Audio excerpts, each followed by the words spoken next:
Hello! Magandang umaga sa inyong mga ka-59 followers, subscribers, aking mga kaibigan, ladies and gentlemen, good morning. So napakagandang umaga ngayon mga kaibigan.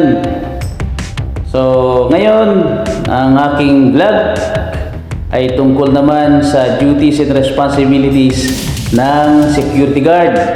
Kung inyong matatandaan mga ka-59, aking tinalakay, ating diniscuss kung ano ang specific duties and responsibilities ng isang detachment commander, no?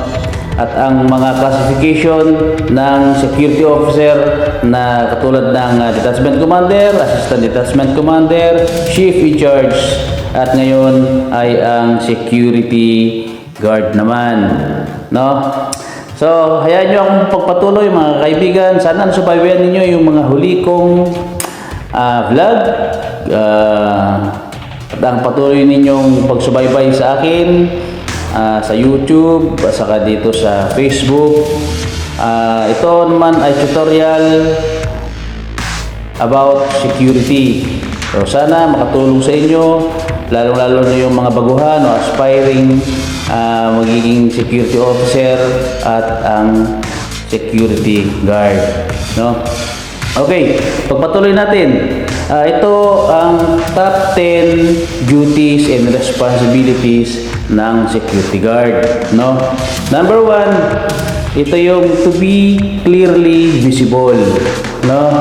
Importante o napakahalaga sa isang security guard ang na dapat visible siya o lagi siya nakikita sa kanyang pwesto, sa kanyang area of responsibility.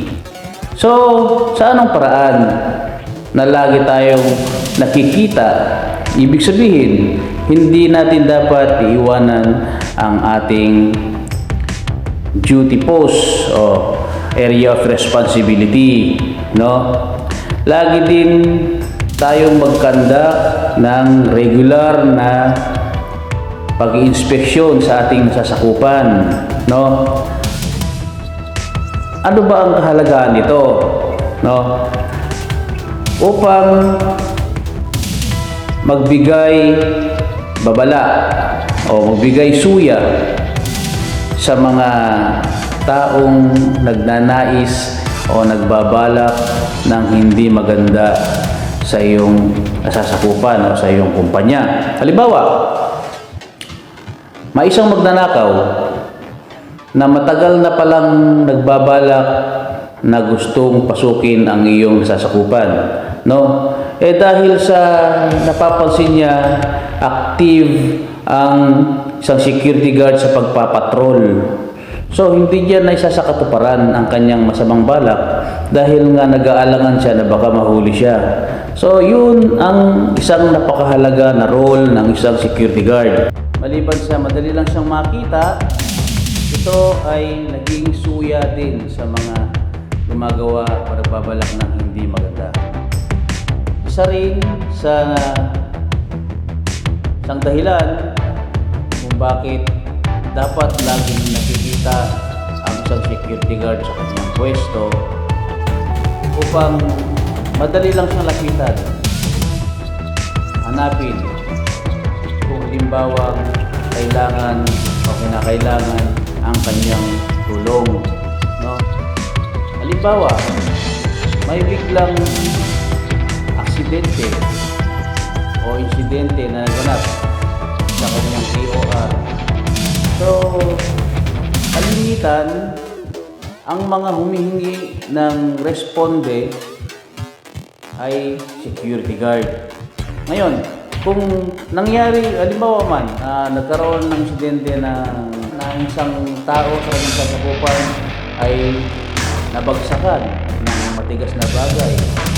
So, kailangan ang agarang malapatan ng lunat, first aid, and then itatawag sa ambulansya. So, kalimitan na gumagawa ng ganyan ay security guard.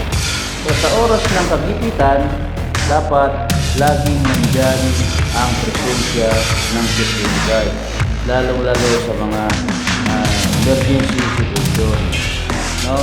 So, yan ang clearly visible dapat ang security guard. Number 2, to be vigilant o mapagbantay. Okay? So, tungkulin din ng isang security guard ang maging mapagmatsyag at mapagbantay sa kanyang sasakupan, no? Sa anong pamaraan, no? Kailangan gamitin ang kanyang senses, no? Ano ba ang mga yun? Siyempre, habang ikaw nag-duty, hindi lang mata ang gamitin mo sa pagmamatsyag, no? Siyempre, kailangan gumana rin yung mga pandinig, pangamoy, at saka yung pandama mo, no? Kailangan matalas din ang pakiramdam mo bilang isang security guard. Dahil alam naman natin, mga ka-5-9, na meron yung hindi natin nakikita pero nararamdaman natin, naririnig ng ating pandinig. Halimbawa, may kaluskos, hindi natin nakikita pero may kaluskos. So, once na may kaluskos, siyempre nagbibigay alarma sa atin ng security guard na dapat bigyan natin ng atensyon, no? Hindi porke hindi natin nakikita, baliwala na lang yun. Yun pala, matagal, kanina ka pa minamanmanan ka lang pala ng taong may masamang balak sa iyong nasasakupan, no? So, dapat lagi tayong mapagmasid, no? Hindi lang sa pamamagitan ng ating paningin. Kung maaari, lahat ng ating senses ay pagaganahin habang tayo ay nag-duty sa ating area of responsibilities. Okay, number 3, to respond quickly and correctly during crisis. So, tungkulin din nating mga security guard ang rumisponde ng bilis, tama, no? Sa mga kapanganib na sitwasyon. Dapat magagampanan natin yan physically and mentally tayo, no? At dapat meron tayong sapat na kaalaman, no, sa pagre-responde sa mga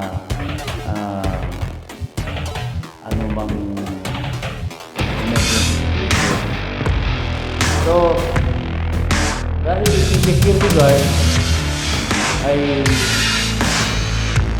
madalas siya ang naasahan pagdating sa mga ganyang situation. So, dapat si security guard ay paghandaan ang kung paano gumanap.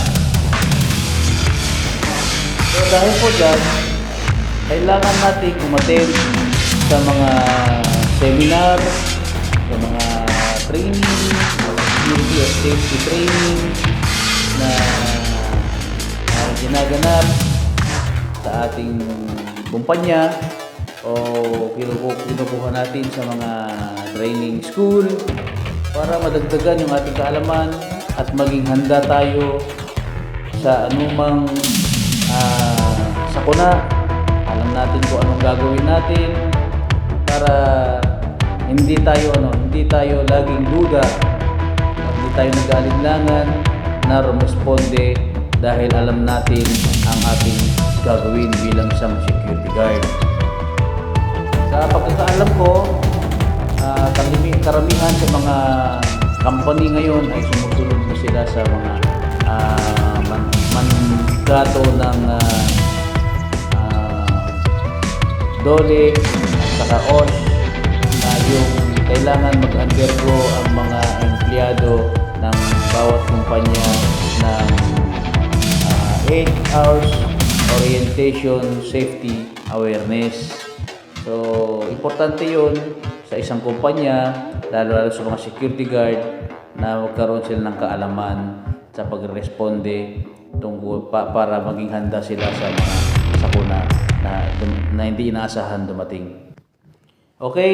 Number 4, observing and reporting. Okay? Tungkulin din ng isang security guard ang magmasid sa kanyang area of responsibility upang matukoy kung ano ang maaaring posibleng mangyari sa kanyang AOR o area of responsibility. At sa ating pagmamasid ay mapapansin tayo na may mapansin tayo na mga bagay na maaaring maging mitsa ng buhay at ari-arian, no, ng ating kliyente o ng ating kumpanya na ating binabantayan. So mahalaga mga 5-9 na tulad na nabanggit ko kanina na kailangan gamitin natin yung 5 senses natin, no? Habang tayo ay nagbabantay sa ating area of responsibility. At kung halimbawa man na meron tayong napansin o naramdaman na kahinala, nasa palagay ninyo ay maaaring magbigay ng kapahamakan o ikapapahamak ng ating kumpanya o kumpanya na inyong binabantayan, ay dapat i-report agad sa yung management kung para mabigyan ng action at solusyon, no? So yan ang observing and reporting. Okay, number 5, getting help, no? So tungkulin din ng mga gwardiya na tumawag ng responde at humingi ng tulong kung kinakailangan. Okay? Dahil hindi lahat ng sitwasyon ay kaya ng isang security guard na gampanan, no? Tulad halimbawa ng malaking sunog. Okay? So kinakailangan na itawag ng security guard sa fire bureau, no? O bumbero. Okay? Dahil para maagapan agad, mapatay agad yung naturang sunog. At hindi lang yan, halimbawa magkaroon ng matinding may insidente ng krimen sa iyong sasakupan, inside or outside na malapit sa iyong area of responsibility, ay tungkulin din ng security guard na humingi ng responde kung halimbawa man na may nagaganap na holdapan, riot, or hostage taker, no? So kinakailangan na maitawag ng isang security guard sa pamunuan ng kapulisan. At kung halimbawa man na meron din na insidente na naganap na nagkaroon ng malubhang injury ang isang empleyado sa iyong sasakupan, ay tungkulin din ng security guard na itawag ito sa malapit na hospital or ambulansya para agad malapatan ng lunas o madala sa hospital ang taong o yung injury, no? So kinakailangan, so importante sa isang security guard na mayroon siyang mga contact number ng mga hospital, police station, fire bureau para sa mga paghingi ng tulong o responde. Okay? Sana nasabaybayan ninyo mga ka-5-9. So number 6 tayo, checking and monitoring. So tungkulin din natin mga security guard ang mag-check o mag-inspection sa mga taong pumapasok at lumalabas sa ating area of responsibility, no? At monitor din natin ang mga empleyado kung sila ba ay sumusunod sa mga policy or rules and regulation ng ating kumpanya. At dapat din natin i-monitor yung mga personal nilang kagabitan. Kung halimbawa mayroon silang papasok na personal things, personal equipment, na may kahalintulad na mga kumpanya, mga gamit ng kumpanya. So kailangan meron silang declaration pass, no? So depende yan kung sila ay meron ng nakahandang form na ipapacheck na lang sa'yo, or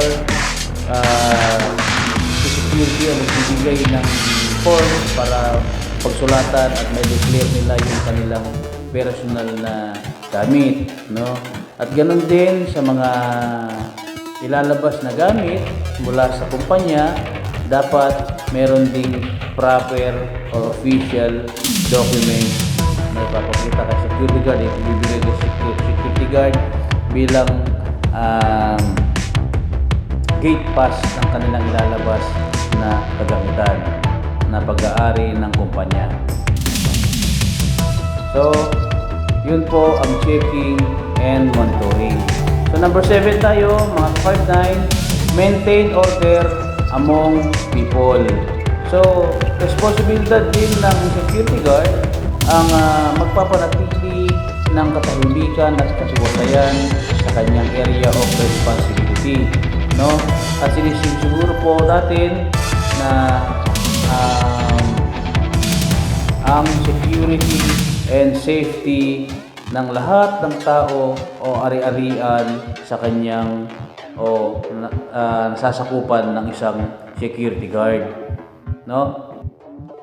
So maintain order among people.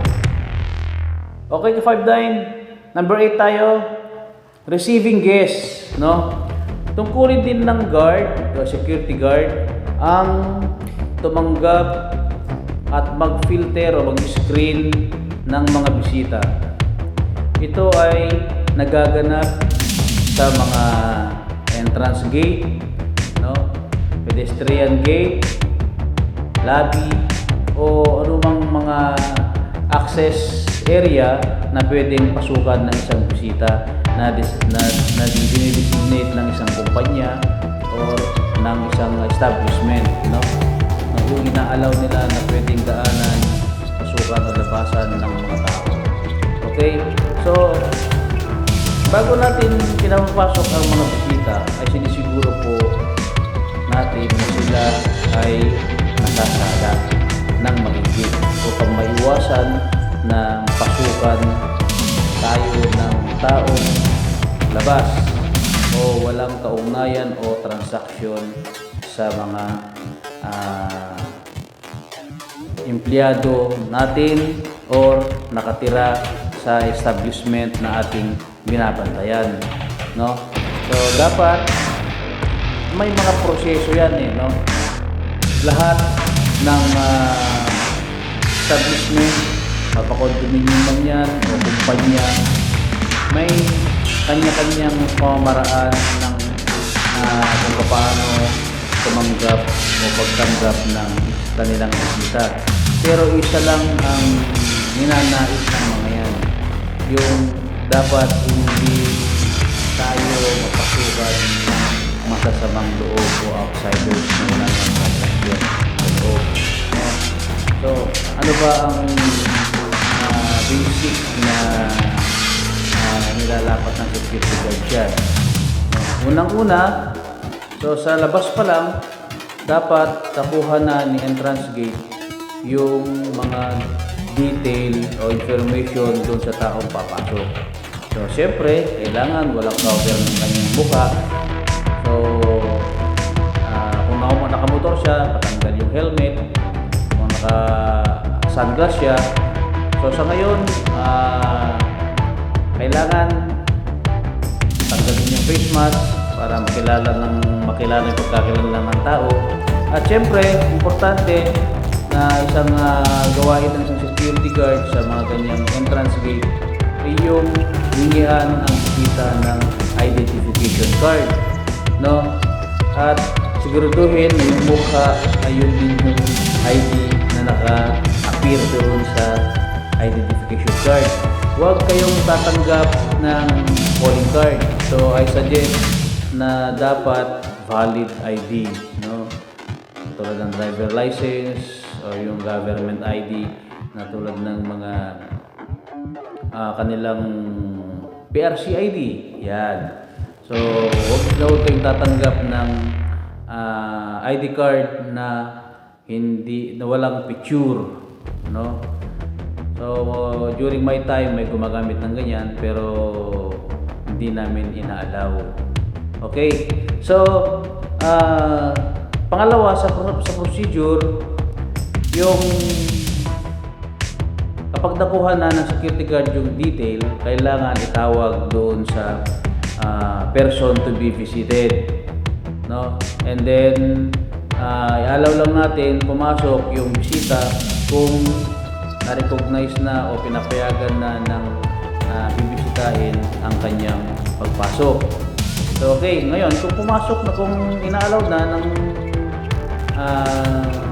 taong kanyang bibisitahin, ay dapat pasulatin natin sa visitor's log sheet, no? Depende, mayroon kasing sistema ng hindi pa pareho sistema ng establishment. Yung iba sinusundo nila sa lobby yung bisita. Yung iba naman pinadidiretso na sa kanilang kung saan unit man yan, kung condominium or sa kung kumpanya ay sa kanyang office, no? So may mga high-tech na kasi na building na hindi makawander yung bisita sa ibang floor dahil yung ID, yung RFID sa elevator ay may control, no? Kung halimbawa na sa level 1 ka, wala kang access sa level 2. So, ganun. Okay?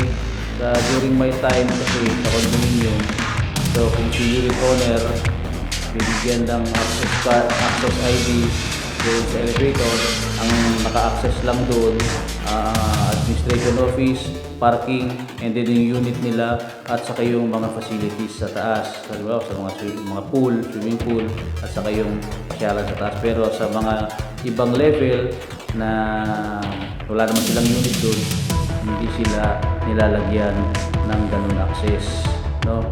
So iba-iba mga ka-59. So importante dyan, malinis, hindi tayo nagpapapasok bilang security guard, hindi tayo basta-basta nagpapapasok ng empleyado ay ng mga bisita na hindi na-approve ng isang unit owner, na kailangan lahat ay dumaan sa security procedure, no? Okay, so kasama sa protocol sa pagtanggap ng guest ay siyempre security guard ay magalang, nakangiti, hindi yung nakasimangot. Mas dapat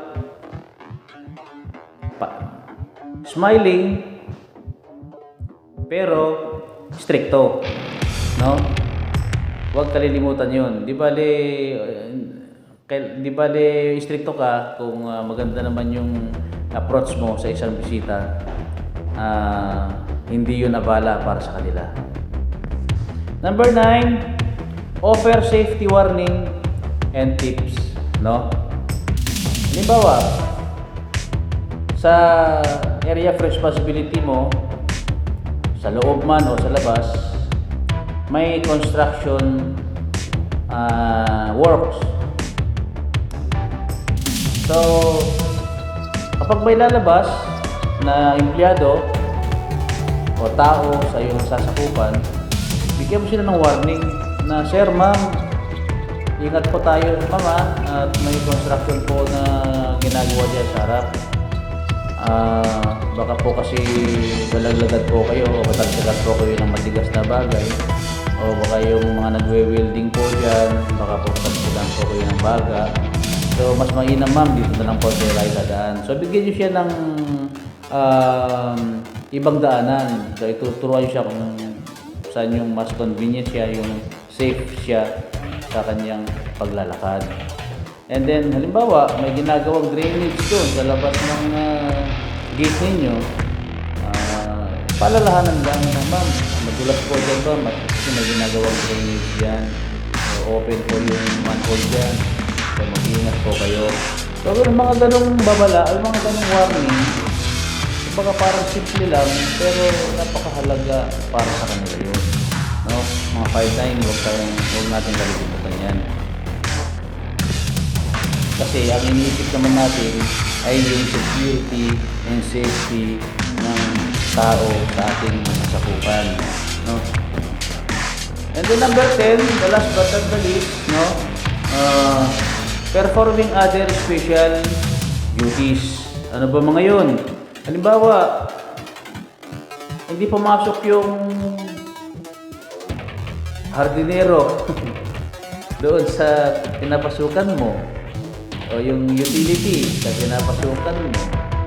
Tapos, yung malapit sa pwesto mo ay marumi na. Okay? So, hayaan mo pa ba na sasabihan ka ng boss mo o yung amo mo na nagpapasahod sa'yo na, uy, ang dumi na lang yung pwesto ko, guard. Saan ba yung utility? O, saan ba yung janitor? So, siyempre, gawin mo na. Walang masama kung magpusa ka na. Walisan mo na. Huwag mo nang isipin yung mga sinasabihin ng mga ibang kapain na yun na hindi mo trabaho, ginagawa mo. Kaya bumababa yung tingin nila sa ating security. Depende sa pwesto yun. Depende sa pwesto yun kasi nasa loob ka naman ng area of responsibility. Hindi naman doon sa labas. No? Kasi kung sa labas yan, maaaring hindi ka rin papayagan ng amo mo. Eh sa loob naman, so wala namang masama doon kasi doon mismo sa area of responsibility mo namang gagawin at yun ang nagpapasahod sa'yo. Yung mga nagsasabi sa'yo ng ganun, kasi meron kasi yung mga nagsasabi ng ganun na kapag may nakita silang security guard na ginagawa yung hindi tungkulin na sa security guard ay napapansin nila. Although actually bawal naman kasi yung kay Sosya, no? Bawal yun. Pero kung yung sa area of responsibility mo namang gagawin, so sa tingin ko wala namang masama, no? Ano ba naman yung bulilisan mo, yung malapit sa guardhouse mo, diligan mo yung halaman malapit sa guardhouse mo, basta wag mo nang iwanan yung pwesto mo, no? Wag naman yung halos di mo na nga makita yung pwesto mo. Iiwanan mo lang yun para sa paglilinis at sa pagdidilig. Eh, hindi naman ganun. So yung area lang na nakikita mo yung pwesto mo para hindi mo pa rin mababayaan yung trabaho mo doon sa pinagdidutihan mo, hindi sa posting mo. So yun lang naman ang ibig sabihin nun. Hindi para magwalis ka at walisan mo yung entire kumpanya na sakupan. Hindi yun. Kung saan lang yung area mo na malapit lang sa pwesto mo. No? At isa pa, halimbawa, puno na yung parking space doon sa loob, sa inside parking ninyo. Tapos, pumasok yung boss mo, isa sa manager ninyo. Pinaragan yung sasakyan sa labas. At tanaw mo naman yung sasakyan. So, tungkulin mong bantayan yun. Hindi ibig sabihin na porque wala sa area of responsibility mo, ay hindi mo nang babantayan dahil malayo na, dahil wala na sa loob mo ng diniditihan. Hindi, kaya nga yung duty responsibility ng security ay to protect life and property of the company, of the client, di ba? Kaya, katulad yan, walang space doon sa loob, sa labas pinarada. Property rin ng kliyente yun. No? So, ang pagkakaalam ko kasi dito, ang layo ng pwede mong puntahan yung from your post hanggang doon sa pupuntahan mo 50 meters na tanaw ng mata mo, hindi yung hindi nakikita, no? So pwede mong puntahan yun, no? Pwede mong puntahan yun, pero kung may baril ka, huwag mo nang ilabas, iwan mo na lang. So kung nandun yung sasakyan 50 meters layo, pwede mong puntahan yun. Yung tanaw ng mata mo, ha? Kasi kung hindi tanaw ng mata mo, kahit lang 2 meters, kung may pader na sa pagitan, huwag mo nang puntahan kasi abandoning post na doon. Yun ang charge at abandoning post kasi hindi mo na nga nakikita yung pwesto mo. Okay, naintindihan nyo mga ka-59? Kaya tatandaan ninyo, kahit katabi lang ng gate nyo, yung pupuntahan nyo, kung may cover siya na pader, yun na hindi pwede. Pero kahit malayo siya, kahit 10 meters and above pa, basta yung nakikita mo yung pwesto mo, yun yung nakalagay sa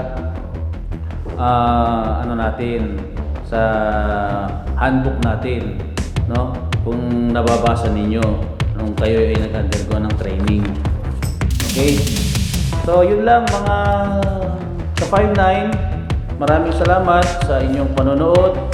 Sana po may naintindihan kayo. Kung meron kayong hindi naintindihan, free po kayo na mag-comment sa baba. At kung halimbawa may natutunan po kayo, sana po like po ninyo at i-share ninyo ang video ito para po makatulong naman po sa mga nagnanais na maging security or yung kasalukuyan ng security guard na kailangan willing pang matuto. No? Maraming salamat and God bless inyong lahat at subaybayan ninyo ang susunod ko pang vlog at ito po ay tutorial pa rin regarding security duties and responsibilities. Thank you. God bless you.